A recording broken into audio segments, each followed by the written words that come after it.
اللہ تبارک و تعالیٰ نے جیسے ہمارے دل میں کچھ حقوق اپنے مقرر فرمائے ہیں، ہم ان کو کیا کہتے ہیں؟ حقوق اللہ۔ اسی طرح کسی مالک نے ہمارے دل میں کچھ حقوق اپنی مخلوق کے بھی لگائے ہیں، جن کو ہم کہتے ہیں حقوق العباد۔ اللہ کے حکموں کا پورا کرنا بھی ضروری ہے، جیسے نماز، روزہ وغیرہ، اور اسی طرح اللہ تبارک و تعالیٰ کی مخلوق کے حق بھی پورے کرنے ضروری ہے۔ اور کہ بیٹا بند کر دو، ادا کرنا ضروری ہے، اور حقوق العباد کا ادا کرنا بھی۔ بعض اوقات تو حقوق العباد کا معاملہ حقوق اللہ سے بھی بڑھ جاتا ہے۔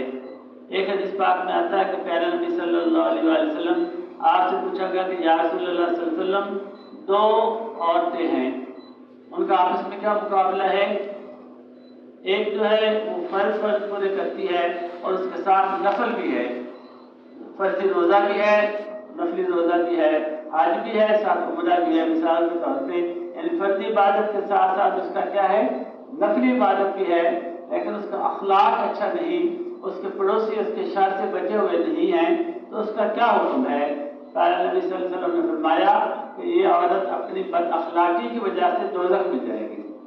پھر پوچھا یا رسول اللہ صلی اللہ علیہ وسلم، ایک اور عورت ہے وہ صرف فرض پورے کرتی ہے، فرضی نماز پڑھ لی، فرضی زکوٰۃ دے دی، فرضی مثال کے طور پہ حج ذمہ ہے تو وہ ادا کر لیا، نفلوں کا خزانہ اس کے پاس نہیں ہے، لیکن اس کا اخلاق بہت اچھا ہے، اس کے پڑوسی، اس کے رشتہ دار وغیرہ اس کے اخلاق کی بہت زیادہ تعریف کرتے ہیں، اس کا کیا حکم ہے؟ پیارے نبی صلی اللہ علیہ وسلم نے فرمایا کہ یہ عورت اپنے اخلاق کی وجہ سے سیدھی جنت میں جائے گی۔ سب کہہ لیں سبحان اللہ۔ تو حقوق اللہ کا ادا کرنا یہ انتہائی ضروری ہے، اور علماء کرام کا پھر اس بات پہ بھی اتفاق ہے کہ حقوق العباد میں سے سب سے بڑا حق والدین کا حق ہے۔ حقوق العباد میں سے سب سے بڑا حق کس کا ہے جی؟ حقوق العباد میں سب سے بڑا حق کس کا ہے؟ والدین کا۔ اور یہاں تک حدیث پاک میں آتا ہے کہ جو تابع دار اولاد محبت بری ایک نظر اپنے والدین کو دیکھے گی تو ایک ایک نظر کے بدلے میں اللہ کریم مقبول حج اور مقبول عمرے کا ثواب عطا فرمائے۔ سب کہہ لو سبحان اللہ۔ یعنی ایک ایک نظر کے بدل میں۔ پھر صحابہ رضی اللہ عنہ صلی اللہ علیہ وسلم دیکھنا تو کوئی مشکل نہیں، بس جیسے میں نے دیکھا پھر آنکھیں بند کر کے دیکھا، ایک منٹ میں بندہ کتنی دفعہ اور ایک دن میں کتنی دفعہ دیکھ سکتا ہے؟ پیارے نبی صلی اللہ علیہ وسلم نے ارشاد فرمایا، اس کا مفہوم یہ تھا کہ اے میرے صحابہ، آپ دیکھتے دیکھتے تھک جاؤ گے لیکن اللہ کریم ثواب دیتے دیتے نہیں تھکیں گے۔ مثال کے طور پہ 100 بار بھی اپنے والدین کو روزانہ دیکھو گے تو اللہ کریم روزانہ 100 مقبول حج اور 100 مقبول عمروں کا ثواب عطا فرمائیں گے۔ سبحان اللہ سبحان اللہ۔ اس لیے جن کے والدین دنیا میں زندہ ہیں، اللہ کی بہت بڑی نعمت ہے، ہم ان کی خدمت کر کے، یعنی ان کے ساتھ ہم نے تیل نہیں لگایا، ان کی مالش نہیں کی، ان کو مٹھیاں نہیں بھری، صرف دیکھ لیا، ایک ایک نظر کے بدلے میں اتنا ثواب۔ ایک دفعہ غالباً ہم ادھر محمد پور میں رہائش تھی، میں بھی بیٹھا تھا، گھر والے بھی بیٹھے اور عثمان بھی بیٹھا، بیٹا عثمان، وہ ہمیں دیکھ لے، پھر آنکھیں بند کر لے، پھر دیکھ لے۔ میں نے گھر والے سے پوچھا کہ یہ کیا کر رہا ہے؟ تو کہنے لگی کہ اس حدیث پہ عمل کر رہا ہے کہ جو بچہ اپنے والدین کو محبت سے دیکھے گا تو اسے کیا ملے گا؟ مقبول حج اور مقبول عمرے کا ثواب ملے گا۔ اس لیے بیٹا جب بھی آپ گھر جائیں، یہاں پہ آپ کو والدین کی ملاقات نصیب ہو تو ضرور اس نیت سے دیکھیں، انشاءاللہ تعالیٰ ہم والدین کی زیارت کر کے مقبول حج اور مقبول عمرے کا ثواب حاصل کریں گے، ٹھیک ہے انشاءاللہ تعالیٰ۔ اور دوسری بات ہے کہ اگر صاف رہے، جس طرح کہتے ہیں کہ ماں باپ نے سزا سے بھی باؤ نہیں رہنا، جانا ہی جانا، اللہ کریم کا حکم ہے، تو اگر دنیا سے چلے گئے ہوں تو دنیا سے جانے کے بعد بھی 2-3 باتیں ہیں جن کا والدین کے جانے کے بعد ان کی اولاد اس کا خیال رکھے گی۔ نمبر 1 پہ یہ ہے کہ انسان اپنے والدین کا قرض اتارے، انسان اپنے والدین کا جیسے ہمارے معاشرے میں رواج ہے، اور یہ رواج دنیاوی رواج نہیں، یہ دینی رواج ہے، اور یہ ضروری ہے کہ جب جنازہ ہوتا ہے، جنازہ پڑھانے والے مفتی صاحب ہوں، مولانا صاحب ہوں، پیر صاحب ہوں، بزرگ صاحب کو آ کر کیا کہتے ہیں؟ حضرت جی ایک آخ جگہ سے لڑا بولا معاف، اور اگر کوئی لینا دینا ہے تو میں بیٹا کھڑا، میں بھائی کھڑا، تسی مہربانی کر کے میرے نال رابطہ کرے، اس مرحوم دی تسی اس نو معاف کر دو۔ معاف کا مطلب ہے ان کا حق میرے ذمہ آ گیا۔ یہ مطلب کیا گیا اگر قرضہ سارے والد نے بھائی نے دینا ہے تو وہ سر تو باہر لے گیا، اپنے سر سے باہر آ گیا، اور اپنے آپ ہمارے ذمہ اپنے والد صاحب کا قرضہ اتارے۔ حدیث پاک میں آتا ہے کہ ایک دفعہ پہلے نبی صلی اللہ علیہ وسلم ایک جنازہ پڑھانے لگے، صفحے بن گئی، آپ جنازہ پڑھانے کے لیے آگے تشریف لے آئے تو پوچھا کہ کیا اس میت کے ذمہ کوئی قرضہ ہے؟ جی ہے یا رسول اللہ۔ کتنا؟ 3 یا 4 درہم۔ ہزاروں لاکھوں نہیں تھا، سینکڑوں میں نہیں تھا، تھوڑا سا قرضہ تھا۔ پیارا نے میرے کیا فرمایا کہ کوئی شخص یہ قرضہ اپنے ذمہ لے لے، وگرنہ میں محمد جنازہ نہیں پڑھاتا۔ آپ واپس صف میں آ گئے، حضرت علی کرم اللہ وجہ کھڑے تھے، آپ نے فرمایا کہ یا رسول اللہ صلی اللہ علیہ وسلم آپ کرم فرمائیں جنازہ پڑھائیں، یہ قرضہ میں دوں گا۔ اس کے بعد پہلے نبی صلی اللہ علیہ وسلم نے جنازہ پڑھایا۔ تو پہلا حق بیٹا کیا ہے؟ والدین کے، انسان اپنے والدین کا کیا کرے؟ اپنے والدین کا کیا کرے؟ قرض اتارے۔ اور دوسری بات یہ ہے کہ والدین کے جانے کے بعد والدین کے جو رشتہ دار ہیں ان کے ساتھ بھی ایسا سلوک کرے جیسے والدین بیٹھے ہیں۔ والد کے رشتہ دار کون ہوتے ہیں؟ داد کے، اور والدہ کے رشتہ دار کون ہوتے ہیں؟ نان کے۔ یعنی دادوں سے، نانوں سے محبت پیار کا تعلق رکھنا یہ ایسے ہی ہے جیسے والدین کے ساتھ تعلق رکھنا ہو۔ بیٹا ان کا خیال کرو، آپ کے پیچھے بیٹھے نا، ان کا خیال کرو۔ اللہ اکبر کبیرہ۔ تو والدین کے جانے کے بعد کیا کرے انسان؟ والدین کے جانے کے بعد ان کے جو رشتہ دار ہیں ان کا بھی خیال کرے، ان کے ساتھ بھی ایسے تعلق رکھے۔ حضرت عبداللہ ابن عمر رضی اللہ تعالیٰ عنہ وہ مکہ مکرمہ سے مدینہ طیبہ کا سفر فرما رہے تھے، رستہ میں کسی جگہ پہ راہ ڈالا، جب رکے تو اسی دوران ایک جٹ لوگ بندہ اجمی اور دوسرا بدوی بندہ، بدو بندہ ان کو ملنے کے لیے آیا۔ حضرت عبداللہ ابن عمر رضی اللہ تعالیٰ عنہ کھڑے ہو گئے، کھڑے تو ان کا بڑا استقبال فرمایا، پھر کیا کیا؟ دسترخوان لگا دیا اور چادر بچھا دی، دسترخوان لگایا، کھانا لگایا اور ان کو کھجوریں پیش کی، پیسے دیے۔ جب وہ جانے لگے ابن عمر رضی اللہ تعالیٰ عنہ نے اپنی پراٹو بھی ان کو دے دی۔ کیا دے دی؟ پراٹو تھا، ہندی کو نہیں ہے اس وقت۔ پراٹو کیا تھی؟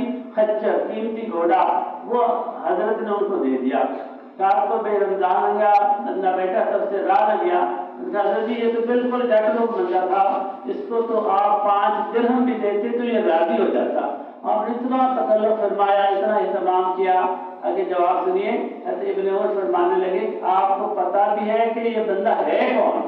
سبحان اللہ، کون ہے؟ یہ میرے والد حضرت عمر کا دوست ہے۔ جب ابا جی کے پاس آیا کرتا تھا تو والد صاحب اس کی بہت زیادہ قدر فرمایا کرتے تھے۔ اب خود تو نہیں بیٹھے، میں بیٹھا ہوں، میرا بھی فرض بنتا ہے، میرا بھی حق بنتا ہے کہ میں اسی طرح عزت کروں جس طرح کے والد صاحب فرمایا کرتے تھے۔ سبحان اللہ۔ اور تیسری گزارش یہ ہے کہ والدین کے جانے کے بعد انسان والدین کے نیک کاموں کو جاری رکھے۔ والدین کے نیک کاموں کو، مثال کے طور پہ رمضان مبارک میں مسجد قادریہ، مسجد عثمانیہ، ان کے خدمت کے لیے صف بچھا دیتے تھے ہمارے ابو، کوئی مسلح بچھا دیتے تھے، کسی مسجد مدرسے کی خدمت کرتے تھے۔ ان کے جانے کے بعد میں بھی اس کام کو جاری رکھوں۔ ابو فوت ہوئے، ان کو قرآن پاک پڑھا ہے، وہ یہاں لا کر نہ رکھو، ہمارے پاس مسجد بڑے قرآن ہیں، اس قرآن کو پڑھو تاکہ آپ کے ابو کو ثواب ملے۔ ایک دفعہ درشن یہ باغپت شریف کا ایک علاقہ، وہاں پہ گئے، یہی بات میں نے عرض کی کہ اپنے والد کے قرآن کو پڑھو۔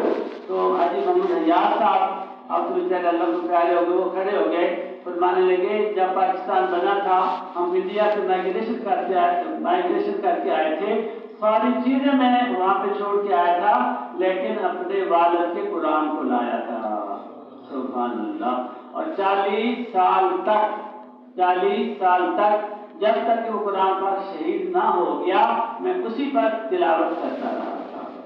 تو یعنی اپنے والدین کے کام نیک کاموں کو انسان جاری رکھے. والدہ صاحبہ فوت ہوئی ہیں، ان کی تسبیح ہے ماشاءاللہ، تو اس تسبیح کو پڑھو.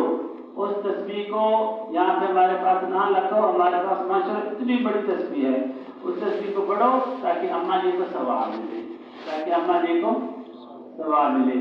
تو 3 باتیں ہو گئی. اور چوتھی اور آخری بات یہ ہے کہ والدین کے جانے کے بعد انسان ان کو کچھ نہ کچھ پڑھ کے اصالہ ثواب بھی کرتا رہا کرے. والدین کے جانے کے بعد انسان ان کو کیا کرتا رہا کرے بیٹا؟ پڑھ کے بخشتا رہا کرے. اور یہ نعمت جو ہے اللہ پاک نے ہمیں اور آپ کو، یہ امت محمدیہ کو عطا فرمائی ہے. پہلے امتوں کو یہ نعمت حاصل نہیں تھی. اس وقت میں مثال کے طور پر اللہ کا ولی، کوئی بزرگ پوری تورات، پوری زبور کسی میت کے اوپر کھڑا ہو کر، قبر کے اوپر کھڑا ہو کر کسی کو بخشتا تو میت کو ذرہ برابر بھی فائدہ نہیں ہوتا تھا. ہمارے کتنی خوش قسمتی ہے، آج اماں جی فوت ہوئے، کل ہمارے بھائی فوت ہوئے، ہم یہاں پہ سورۃ فاتحہ پڑھ کے بخشتے ہیں، سورۃ اخلاص پڑھ کے بخشتے ہیں، تو اطمینان ہو جاتا ہے ہمارا پڑھا ہوا اللہ پاک نے ان کو عطا فرما دیا. حدیث پاک میں آتا ہے کہ بعض وقت میت قبر میں پریشان حال ہوتی ہے، یکایک اللہ کریم رحمت کی ہوائیں چلا دیتا ہے. وہ پوچھتا ہے کہ یا اللہ میں نے کچھ نیا عمل تو کیا نہیں، میں یہاں آیا بیٹھا ہوں. بتایا جاتا ہے تیرے بیٹے نے سورۃ فاتحہ پڑھ کے بخشی ہے، تیری بیٹی نے سورۃ فاتحہ پڑھ کے بخشی ہے، سورۃ یاسین پڑھ کے بخشی ہے. اس کا یہ فائدہ ملا کہ اللہ پاک نے کرم فرما دیا. مولانا طارق جمیل صاحب ایک واقعہ بیان فرماتے ہیں کہ کوئی بزرگ اللہ والے تھے، کشف القبور جن کو حاصل تھا، وہ کسی قبرستان کے ساتھ گزر رہے تھے، دیکھا کہ مردے یا ان کی روحیں قبروں سے باہر آ کر کوئی چیز چن رہی ہیں. اور ایک آدمی ایسے بالکل ٹیک لگا کے جیسے کرسی پہ بندہ بیٹھا ہوا ہو ایسے بیٹھا تھا.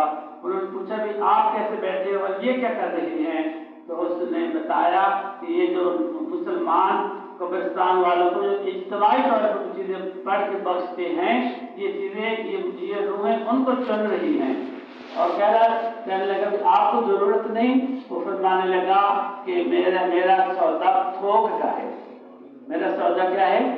تھوک کا. میرے والد، میرا بیٹا حافظ قرآن ہے اور صبح سے لے کر شام تک پورا قرآن پڑھ کے مجھے بخشتا ہے، اس لیے مجھے اللہ نے بہت باقی کافی عطا فرما دیا. اس لیے یعنی اپنے مرحومین کے لیے پڑھ کے بخشنا کی جانا یہ بہت بڑی نعمت ہے. اس کے لیے کوئی شرط نہیں کہ آپ شامیانے لگائیں، آپ دیگیں چڑھائیں، آپ گھر میں بیٹھے ہیں، اپنے بیٹھک میں بیٹھے ہیں، اپنے شاپ پہ ہیں، اپنے آفس میں ہیں، بس اللہ کا درود پاک پڑھا برکت کے لیے، قبولیت کے لیے.